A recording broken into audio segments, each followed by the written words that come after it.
Merhaba arkadaşlar. Bu sefer bir çocuk şiiri okuyoruz metin olarak. Şimdi çocuk şiirlerinde esas amaçlanan şey hani çok üst düzey bir şiir yazmak değil. Çocuklara öğretici, kafiyeli, güzel bir şiir yazmaktır. Ve genelde birer hikaye anlatırlar. Hani baştan sona bir hikaye anlatır bunlar.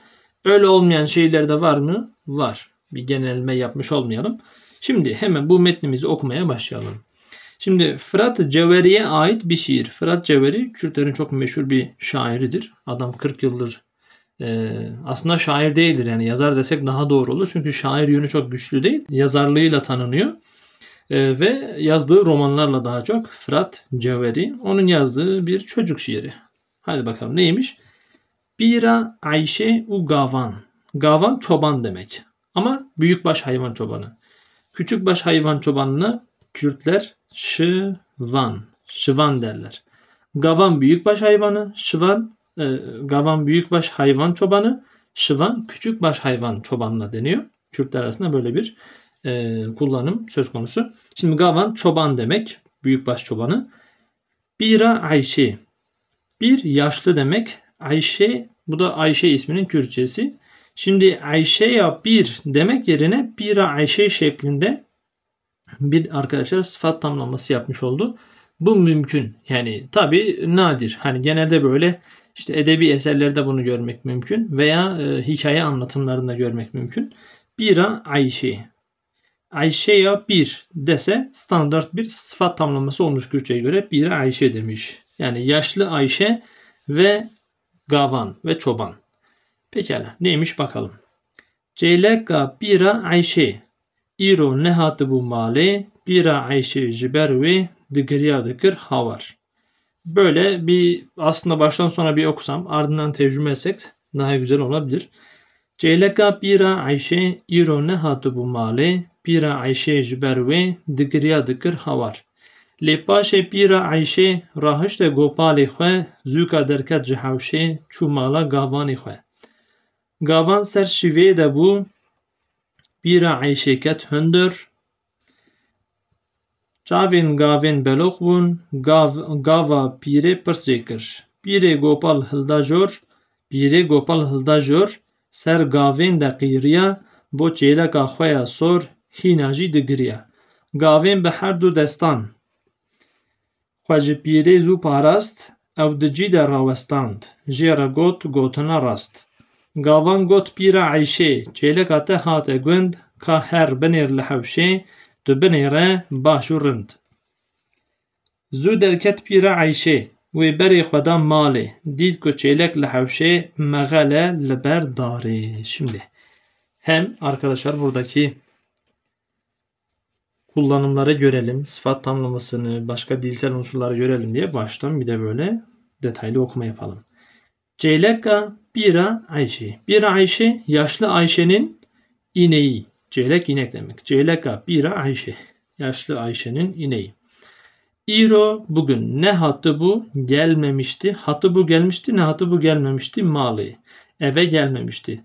Bakın Türkçe'de eve gelmemişti diyorsun. Eve önce geliyor ama Kürtçe'de eve sonra geliyor. Bak ne diyor? Bugün gelmemişti eve. Böyle bir tercüme yapmıyoruz. Eve bugün gelmemişti. Ya da bugün eve gelmemişti şeklinde tercüme ediyoruz. Devam edelim. Ceyleka bira Ayşe. Yaşlı Ayşe'nin ineği. İronu hatı bu mali. Bugün eve gelmemişti. Bira Ayşe. Yaşlı Ayşe. Jiber ve. Jiber'den dolayı demek değil arkadaşlar. Jiber ve o demek. Ondan dolayı yani bu olaydan dolayı dıgriya ağlıyordu. Dıkır havar. Dıkır havar ne demek biliyor musunuz arkadaşlar? Çığlık atıyordu. İmdat çığlığı atıyordu yani imdat ediyordu gibi bir anlama geliyor. Dıgırya dıgır havar. İneği eve gelmediği için çığlık atıyormuş. Pekala. Lepaşe bira Ayşe. Fakat sonra yaşlı Ayşe. Paşe sonra le fakat. Rahişte gopal ehve. Bu cümleyi şöyle kurabilirdi. Gopal ehve rahişt. Gopal baston. Hve kendi bastonunu rahişt aldı. Şimdi şiirde olduğu için böyle ters düz edebiliyor kuralları. Rahiş de gopalehve bastonunu aldı. Zuka, zu çabuk demek. Zuka çabucak. Zu çabuk, zuka çabucak. Derket ji havşi çıktı. Ji dendan edat arkadaşlar. Havş. Havş ne demek arkadaşlar? Bahçe, avlu. Zuga derket ji havşi çabucak çıktı bahçeden. Çu mala gavani xwe. Çu gitti. Mala gavani xwe. Kendi çobanının evine gitti. Gavan ser şive da bu. Gavan çoban, ser şive. Ser üstünde, şiv akşam yemeği. Ser şive de akşam yemeğinin üstünde bu idi. Çoban akşam yemeğinin üstündeydi. Yani ne demek istiyor? Çoban akşam yemeği yiyordu. Bira Ayşe ket hündür. Yaşlı Ayşe ket hündür. İçeri girdi. Cavin gavin belokbun. Cavin gavan diyebilirdi ama belirli bir gavan, belirli bir çoban, bilinen bir çoban olduğu için burayı e'ye dönüştürebiliyor arkadaşlar. Cavin gavin. Mesela mela kelimesi mele şeklinde de bükülebiliyor. Bilindik bir mela ise, örneğin mela-i ciziri ise mele diyebilir. Yani bükebilir kelimeyi böyle. Cavin gavin belokbun. Belok arkadaşlar böyle balon, kabarcık, su kabarcıkları olur ya insanın vücudunda. Daha çok o tarz şeylere belok deniyor. Fakat burada ne demek? Cavin gavin belokbun. Çobanın gözleri belokbun kabardı. Yani kabardı mı diyeceğiz? Hayır, gözü pörtledi. Gözü pörtlemek deyimi var ya Türkçe'de. Çobanın gözleri pörtledi. Yaşlı Ayşe içeri girdi ya birden. Çobanın gözleri pörtledi. Gava biri pırs jekir. Gava dığında. Yani bir şey olduğunda. Bunu demek ki biz bir fiile bağlayacağız. Pırs jekir. Bu J'yi arkadaşlar açalım şöyle. J normalde, tamam mı? J, vi veya ve. Bunun arkadaşlar kısaltımı, tamam mı? J diye biz bunu Kürtçe'de kısaltıyoruz. Bakın ne kadar pratik bir yöntem değil mi? Ne kadar güzel. J, vi, ve. Ne oluyor size? J şeklinde kısalabiliyor. Gava biri pırs jekir. Gava dığında, ne olduğunda? Pırs jekir. Ondan soru sorduğunda, daha doğrusu ona soru sorduğunda. Gava biri pırs jekir. Yaşlı kadın ona soru sorduğunda, bu gavayı dığında diyeceğiz. O zaman ne olmuş oldu? Şimdi bağlayalım burayı. Gavan ser şive de bu. Gavan akşam yemeği yiyordu. Bir Ayşe ketöndür. Yaşlı Ayşe içeri girdi. Cavin gavendi belokbun. Çobanın gözleri pörtledi. Gava biri pırs çekir. Yaşlı kadın ona soru sorduğunda çobanın gözleri pörtlemiş. Pekala. Biri Gopal hılda jor. Biri yaşlı kadın Gopal baston hılda jor. Yukarı kaldırdı. Normalde aldı demek, yukarı kaldırdı. Sergavin de sergavin de kıyriya. Ser üstüne, üstünde. Gavin aynı yine yukarıdaki gibi bükmüş. Çobanın üstüne, bu de onu sağlıyor arkadaşlar. Sergavin de, yani ser da var ya, üstüne anlamını veriyor burada.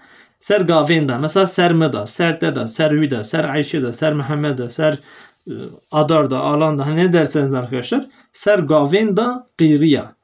Demek ki birinin üstüne bağırmak böyle söyleniyormuş. Serteda kıyriya. Senin üzerine bağırdı. Sermında kıyriya. Benim üstüme bağırdı. Ne diyor? Biri Gopal hıldajor. Biri yaşlı kadın bastonunu kaldırdı yukarıya. Aldı yukarıya veya ser gavenda kıyriya. Çobanın üstüne bağırdı. Bo çeylaka hoya sor. Bo için arkadaşlar. Jibo'nun kısaltması. Jibo veya jiboy. Jibo çeylaka hoya sor. Çeylek inek. Hoya çeylaka hoya kendi ineği. Ya sor. Ya arkadaşlar en ana denk geliyor. Nasıl en an? Şöyle. Kırmızı olan. Kırmızı olan ineği. Kendi kırmızı olan ineği için. Bo çeylaka hoya ya sor. Ya sor kırmızı olan. Ya kesk yeşil olan. Ya jor yukarıda olan. Ya jer aşağıda olan. Anladınız mı? Bunu umarım anlamışsınızdır. Bu çeyleka hoya sor. Kendi kırmızı ineği için. Hina jidgiriya. Hina hala demek. Hina hala da jideda demek. Hala da dıgiriya ağlıyordu. Biri Gopal hılda jor. Sergavenda kıyriya. Bu çeyleka hoya sor. Hina jidgiriya. Yaşlı kadın Bastonunu yukarı kaldırdı. Çobanın üstüne bağırdı. Kendi kırmızı ineği için hala da ağlıyordu. Böyle diyoruz. Devam edelim. Gavin beherdu destan. Gavan, hani onu yine bükmüş. Gavin beherdu destan. Bu arkadaşlar bir deyimdir. Hani bir işe dört elle sarılmak deyimi Türkçe'de vardır ya. Biz onu işte iki elle şeklinde söylüyoruz arkadaşlar. Beherdu destan iki elle demek. Mesela beherdu destan beyvegırt diye iki eliyle tutmuş. Ne demek? Çok istekli, çok azimli bu konuda. Bakalım ne diyor devamında? Gavin beherdu destan. Hajipiri zu parast. He kendisini jipiri, jödendan, jipiri kendisini yaşlı kadından, zu çabuk, parast korudu. Kendini yaşlı kadından çabuk korudu. Çünkü kadın bastonunu kaldırdı vuracak ya. Gavan beherdu destan, çoban iki eliyle. Bakın burada demek ki neymiş? O deyim değil de daha çok burada o bastonu engellemek anlamında iki eliyle hani tuttu şeklinde, iki eliyle engelledi şeklinde. Ama dediğim deyim de var, haberiniz olsun. Gavin beherdu destan hajipiri zu parast. Çoban iki eliyle kendisini yaşlı kadından çabuk korudu. Ev decide ravestand. Ev onu, bireyden bahsediyor. Bireyi decida. Bakın decida arkadaşlar yerinde demek normalde decida. Ama aslında neyi kastediyor? Oracıkta. Oracıkta. Çabucak, hızlıca. Çabucak, yazımla berbat. Çabucak, hızlıca, tamam mı arkadaşlar? Oracıkta çabucak, hızlıca ne yapmış? Evdecide onu çabucak ravestand. Ravestand durdurdu demek. Hatta ravestgeh kelimesi de arkadaşlar ravestgeh. Geh yer demek. Ravest'in fiilinden durmak. Ravestgeh durma yeri. Yani durak. Bunu istgeh şeklinde söyleyebiliriz. İstgeh. Tamam mı? Haberiniz olsun. İstgeh. Durak, istasyon, tamam mı? Ravestgeh, istgeh. Haberiniz olsun. Ravestgeh, durak, istgeh, istasyon. Yani durak yine diyebilirsiniz. Evdecide ravestand. Onu hemen oracıkta durdurdu. Jere gotena rast. Jera diyelim. Daha güzel olur. Bu J arkadaşlar normalde bakın J, oui, ve J, oui. Tamam mı? Jui, jui'nin arkadaşlar kısaltımı, tamam mı bu J? Jui, jui'nin kısaltımı. Evet, jui, jui'nin kısaltımı. Jere gotana rast. Bakın birlikte okuyunca daha böyle kafiyesi hoş geliyor kulağa. Jeragot ona dedi. Jeragot ona dedi. Gotana rast. Gotten söz demek. Gotana rast doğru sözü. Ona söyledi doğru sözü. Baştan alan neymiş? Gavin beherdu destan. Hacip yerezu parast. Evdici daravestand. Jeragot gotana rast. Çoban iki eliyle kendini yaşlı kadından çabucak korudu. Onu oracıkta durdurdu. Ona dedi doğru sözü. Pekala. Devam edelim. Gavan got bira Ayşe. Gavan dedi bira Ayşe. Gavan yaşlı kadına dedi. Celekate hate günt. Celekate senin ineğin hate günt. Köye geldi. Hat günt diyebilirdi. Hate günt. Böyle de diyebilir arkadaşlar. Haberiniz olsun. Hate günt, hat günt. İkisi de olur. Celekate hate günt. Ka her binir lehavşi. Bu her arkadaşlar normalde here şeklinde, tamam mı? Here git. Bunu kısaltmış her demiş. Buradaki binir var ya, o binir de aslında nere. Bunun kısaltması. Niye kısaltıyor? Şiir hani hem kafiye olsun hem kulağa hoş gelsin diye. Ka her binir lehavşi tu binire başu rınt. Bak ka her ka hani. Yani bir şeyin hızlı olması gerektiği olduğunu vesaire ifade etmek için de yine kullanılıyor. Ka her binir lehavşi. Hadi git bak lehavşi. Havş avlu bahçe. Git avluya bak. Bak buradaki l yönelme eki oldu. Lehavşi avluya. Hadi git bak avluya. Döben yere sen bak. Başurund iyi ve güzel. Baş iyi ve güzel. Sen git avluya bak iyi ve güzel. Yani git iyice bak o taraflara diyor. Şimdi toparlayalım. Gavan got bira ayşe. Celekate hate günt. Kaher benir lehevşe. De benire başurent. Bakın ne güzel kafiye yapıyor. Çoban dedi yaşlı Ayşe. Senin ineğin geldi köye. Hadi git bak avluya. Sen iyice bak oraya. Belki böyle tercüme edebiliriz. İyi ve güzel dedi değil mi? Ben de böyle tercüme ettim. Peki devamında ne diyor? Zu derket bira Ayşe. Çabuk çıktı bira Ayşe. Yaşlı Ayşe çabuk çıktı. Ve bereyhada mali. Ve o bereyhada. Arkadaşlar bereyhada ber yön demek. Yön, ön, yan gibi anlamlara geliyor. Yön, ön, yan. Bereyhada kendi yönünü verdi. Kendi yönünü verdi. Bu aynı zamanda arkadaşlar yönünü vermek var ya. Kürtçe'de bunun mastar hali şöyle. Heyi unuttum. Berhvedan. Berhvedan arkadaşlar direniş demek, tamam mı? Berhvedan direniş. Peki niye direniş? Hani neden böyle bir kelime direniş olmuş? Berhvedan yönünü vermek demek değil mi? İşte bu şöyle arkadaşlar. Şimdi sen bir tarafa doğru yönelmişsin. Seni oradan vazgeçirmeye çalışıyorlar. Ama sen ısrarla o hedefine doğru hani yol alıyorsun. Bunu biz Kürtçe'de bu şekilde direniş anlamını yüklemişiz bu kelimeye. Berhvadan direniş. Tamam mı?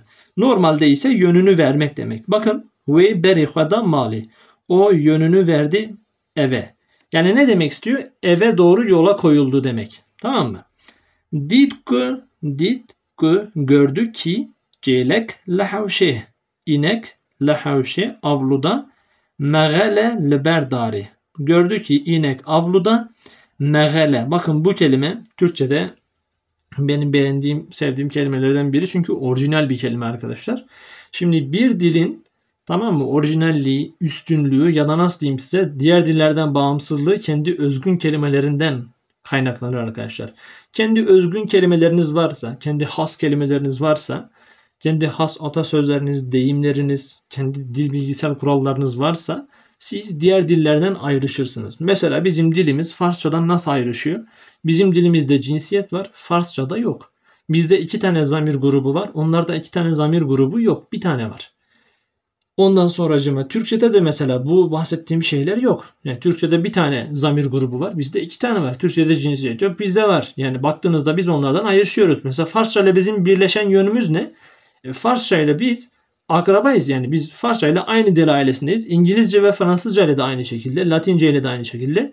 Akrabayız. Akrabayız demek ne demek? Yani dil bilimcilerin iddiasına göre geçmişlerde bir yerde, yani çok eskilerde, bir iddia tabii bu. Bizim atalarımızın ortak konuştuğu bir dil var. Buna da Proto-Hint-Avrupaca deniyor. Bunun başka bir ismi şu. Aryanca. Tamam mı arkadaşlar? Aryanca. O dilin şu an konuşulan bu akraba dillerin atası olduğu iddia ediliyor. O dilden kaynaklı ortak kelimelerimiz var. Mesela bra kelimesi. Bra kardeş demek. Erkek kardeş. Bra Kürtçe'de bra. Farsça'da birader.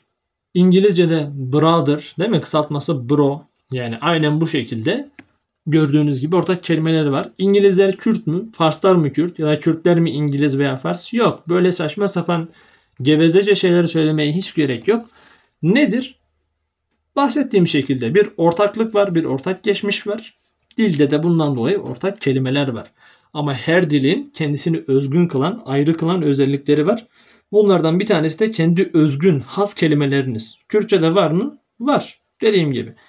Bak ne diyor? Megele liberdari. Megel ne demek biliyor musun arkadaşlar? Böyle hayvan hani yer otlanır da sonra yorulur veya dinlenmek ister, gelir bir yere çöker ya, orada belki uzun bir süre kalır, hatta bazen saatlerce kalır. Mesela gece de sabaha kadar, dağda özellikle hayvanın başında duranlar bilir. Hayvan bir yere çöker, orada kalır, dinlenir, tamam mı? Geviş getirir, yani gün içinde yediğini öğütür vesaire. Orada kaldığı, dinlendiğine megelhatın deniyor. Megelhatın, tamam mı? Gözüküyor mu? Evet. Megelhatın. Ne demek? Dediğim gibi hayvanın büyük baş olabilir, küçük baş olabilir, fark etmeksizin karnı doyduktan sonra gelip bir yerde çöküp dinlenmesi. Megele liberdari gelmiş çökmüş diyor. Liberdari. Liber yanında, dari ağaç. Dar ağaç demek. Liberdari ağacın yanında oturmuş dinleniyor. Toplarsak son dörtlüyü de. Züderket pira Ayşe, çabuk çıktı pira Ayşe ve berikada mali, o yönünü verdi eve yöneldi. Ditku çeylek lahavşe, gördü ki inek avluda, megelel berdari, ağacın yanında çökmüş dinleniyor. Evet arkadaşlar, bu sefer farklı bir şey yaptık. Çocuk şiiri okuduk. Bu bir süre daha devam edecek. Başka metinler okuyacağız yine bu kitaptan. Ondan sonra arkadaşlar başka şeyler de yaparız. Dediğim gibi seviyeyi arttırırız. İleri seviye metinleri de okuruz. Şimdilik görüşmek üzere. Kendinize iyi bakın. Serçavan Serseren.